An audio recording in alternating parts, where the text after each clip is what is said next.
Rock এবং Roman range আক্রমণ করবেন সেথ রোলিন্সকে। রেসলম্যানিয়া কিক অফে যখন রক আক্রমণ করেছিলেন কোডি রোডসকে তার ফ্যামিলিকে অসম্মান করবার জন্য, ঠিক সেই সময়ে কোডি রোডসের হয়ে নাক গলাচ্ছিলেন সেথ রোলিন্স। কোডি রোডসকে আক্রমণ করবার জন্য রক এবং রোমান রেঞ্জকে তেড়ে এসেছিলেন সেথ রোলিন্স, এবং তিনি রক ও রোমান রেঞ্জকে আক্রমণ করার চেষ্টা করেছিলেন। তবে সেখানে ট্রিপল এইচ, অ্যাডাম পেয়ার্স এদের জন্য আক্রমণ করতে পারেননি।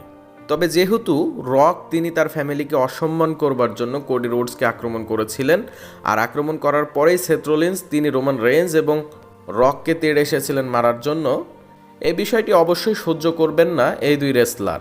যেহেতু সামোয়ান ফ্যামিলির দুই নেতা হচ্ছেন রোমান রেঞ্জ এবং রক, অবশ্যই এই বিষয়টি সহ্য করবেন না। খুব শীঘ্রই হয়তোবা দেখা যাবে head of the table the tribal chief Roman range এবং তার ভাই দ্য রক সেথ রোলিন্সকে আক্রমণ করবেন, এবং সেথ রোলিন্সকে আক্রমণ করেই তাদের প্রতিশোধ নিয়ে নেবেন এবং বুঝিয়ে দিবেন সামোয়ান ফ্যামিলির নেতাকে অসম্মান করার ফল কতটা ভয়ানক। ধন্যবাদ।